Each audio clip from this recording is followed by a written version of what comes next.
Most men spend their entire lives taking orders from people who don't even care if they live or die.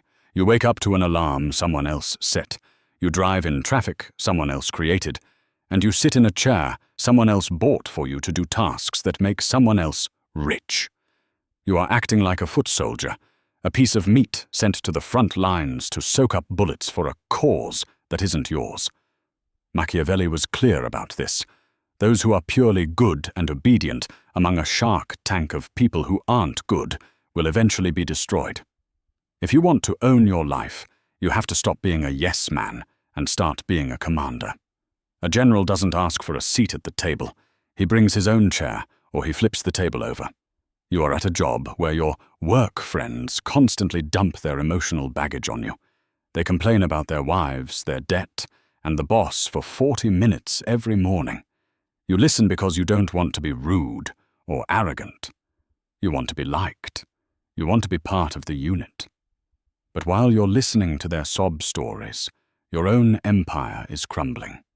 Your focus is shattered, your energy is drained, and you're falling behind on the one project that could actually get you out of that cubicle. You are being a foot soldier for their misery.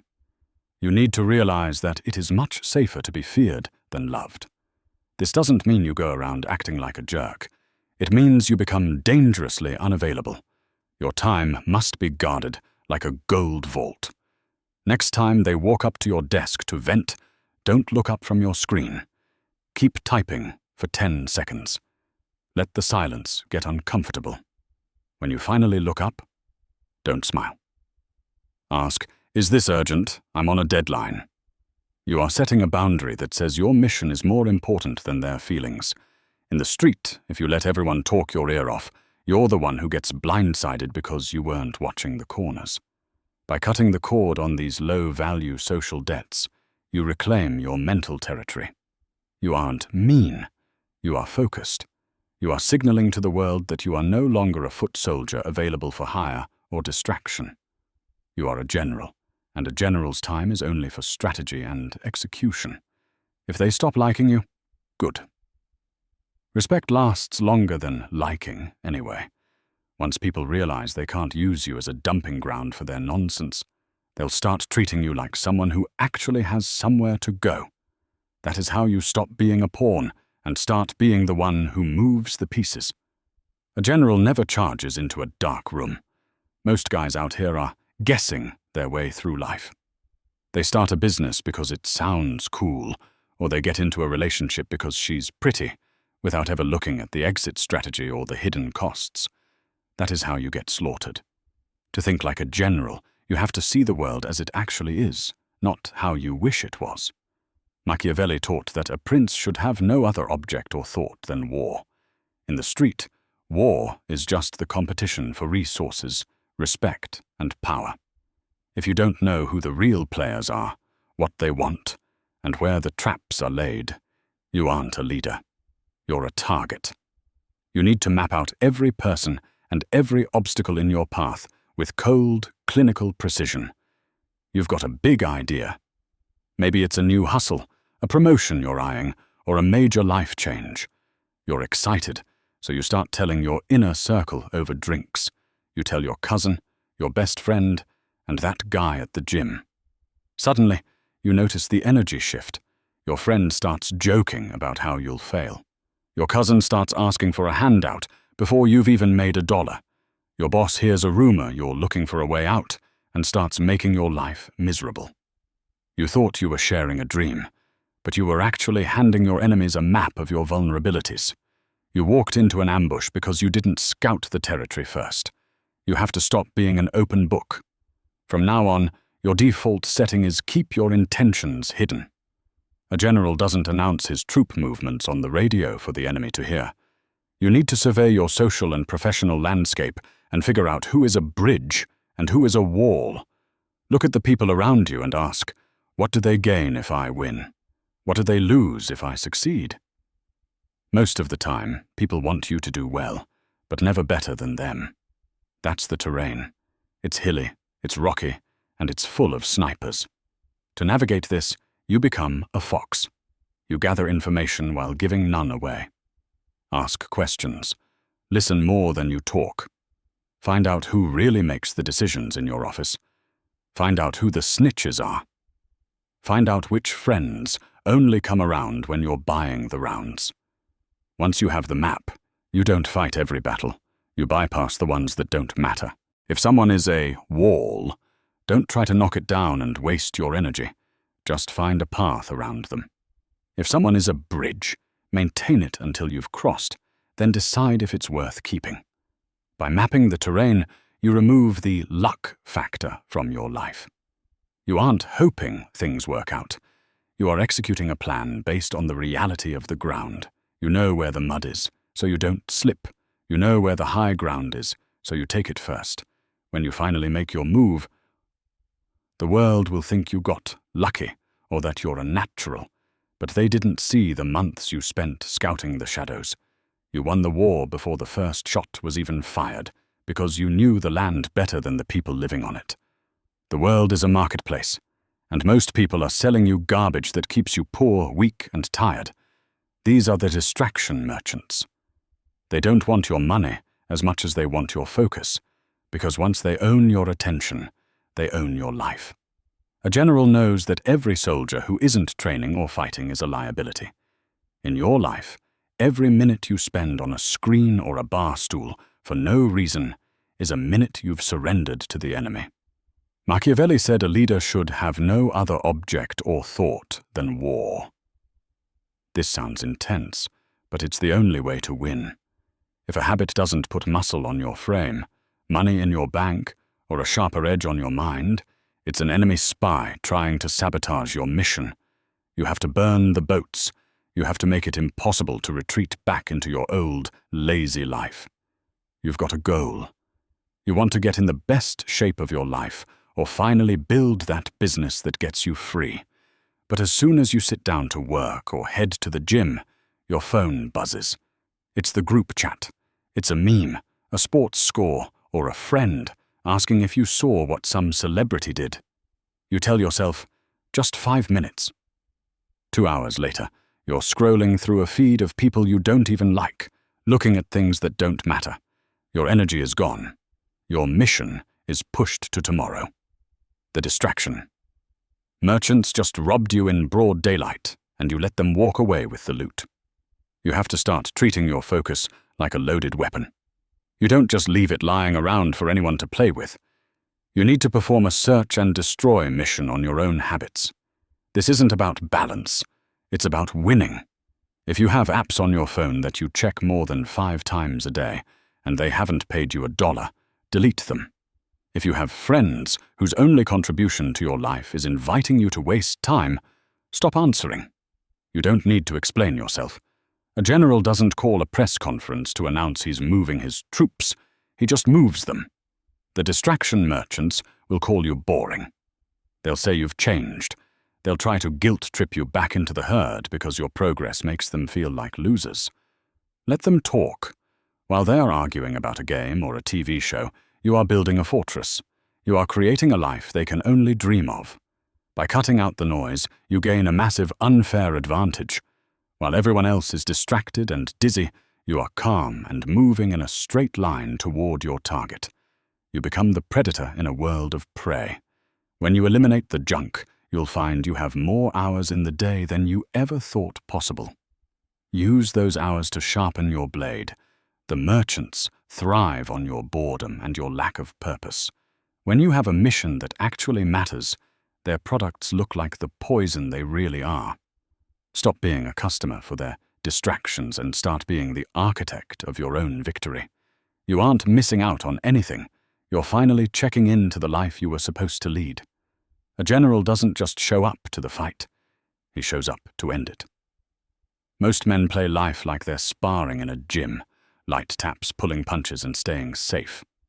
They put in 50% effort at work, 40% at the gym, and wonder why they're stuck in the middle of the pack.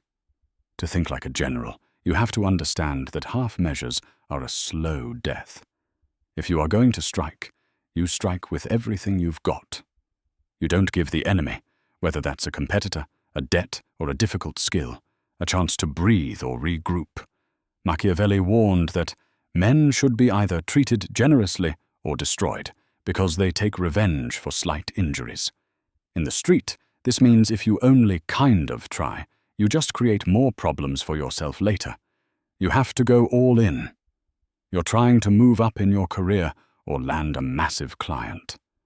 You've got a rival who is smoother than you, better connected, and has been at the company longer. You've been trying to play their game, going to the same happy hours, laughing at the same jokes, but you're losing.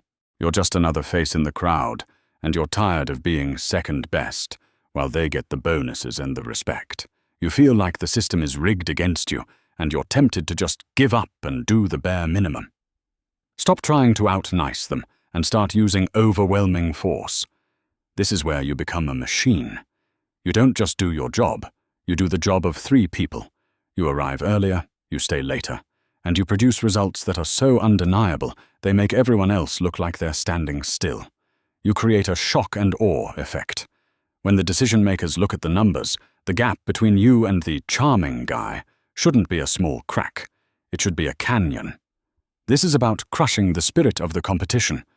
When people see you working with that kind of intensity, the weak ones will naturally back off.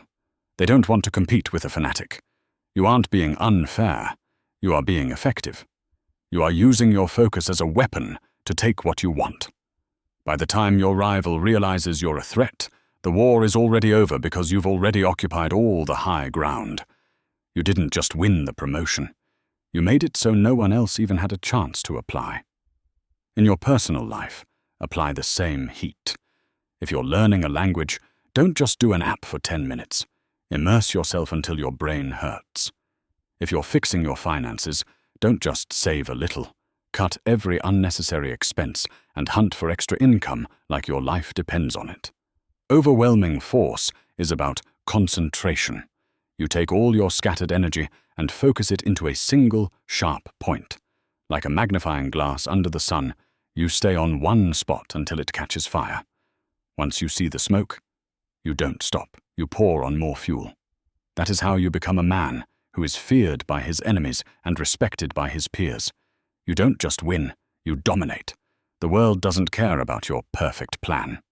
A lot of guys think that once they write down a goal, the universe is supposed to move out of their way. When a roadblock hits, they freeze up.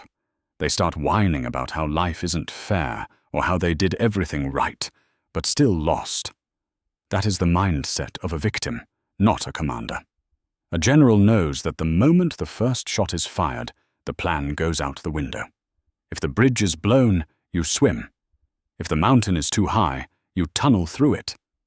Machiavelli famously said, "A leader must be both a lion and a fox. The lion is strong enough to scare off the wolves, but the fox is smart enough to see the traps. If you only know how to roar, you'll walk right into a snare. If you only know how to hide, you'll eventually be backed into a corner. You have to be both. You put all your eggs in one basket. Maybe you spent 6 months and all your savings building a specific product, or you spent years training for one specific career path. Then the market shifts. A new technology makes your skill obsolete, or a competitor comes out with something cheaper and faster. You're standing there holding a map that doesn't match the ground anymore.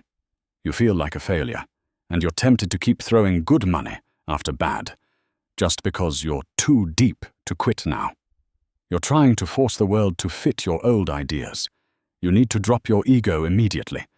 The lion in you wants to stay and fight a losing battle just to prove a point, but the fox knows when to cut bait. This is where you use the fluid response. You don't get emotional, you get analytical.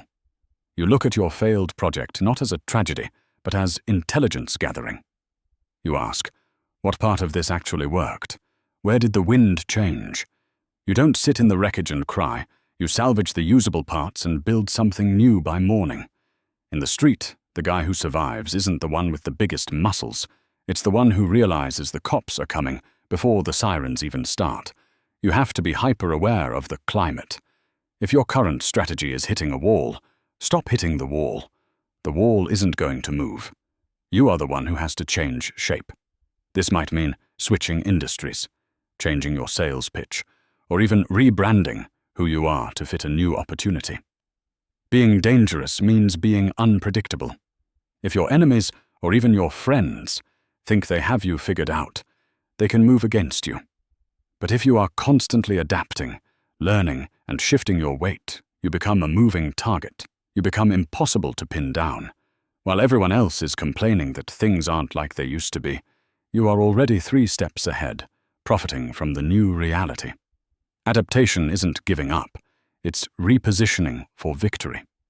You don't marry your tactics, you marry your objective. As long as the goal stays the same, the path you take to get there doesn't matter. If you have to crawl through the mud to get to the throne, you crawl. Then you wash off the mud and put on the crown. The biggest war you will ever fight isn't out in the streets, in the boardroom, or at the gym. It's the war happening between your own ears. Your mind is your command center, and if the walls are weak, the enemy doesn't even need to fight you. They just walk right in. Most men have leaky minds. They let every insult, every bad news headline, and every tempting distraction crawl inside and set up camp. They are governed by their moods. If they feel tired, they quit. If they feel sad, they eat junk. If they feel motivated, they grind. If they feel scared, they hide. Machiavelli understood that a prince who cannot govern his own passions will eventually be governed by his enemies. To think like a general, you have to treat your mind like a high-security fortress. You decide who gets in, what stays out, and you never, ever leave the gate unguarded. You've had a brutal day. Nothing went right. Your car broke down, your boss yelled at you for something that wasn't your fault, and you just found out a friend was talking trash behind your back.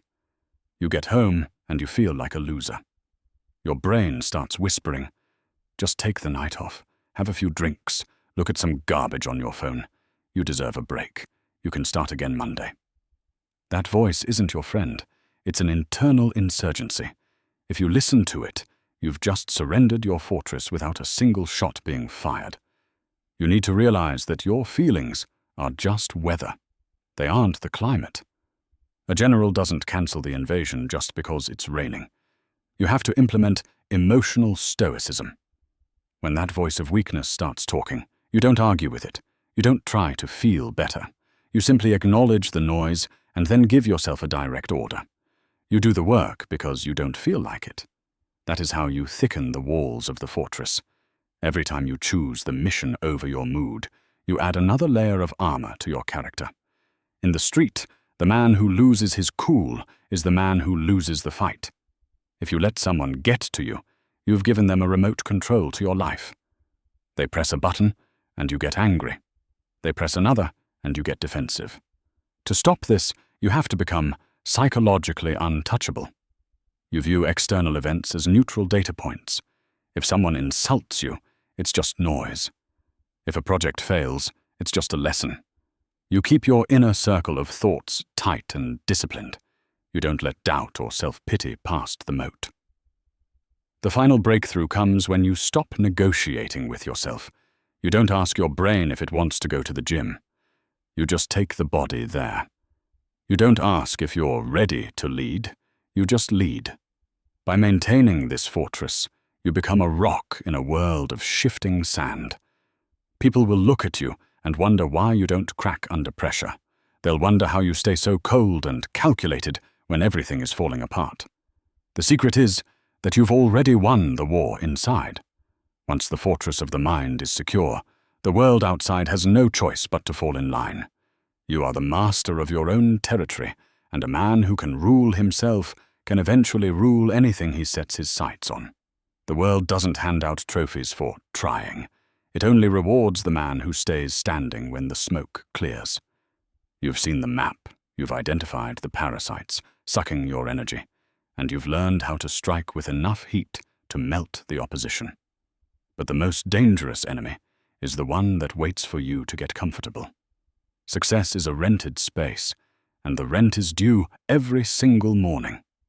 Machiavelli warned that he who is the cause of another becoming powerful is the ruin of himself.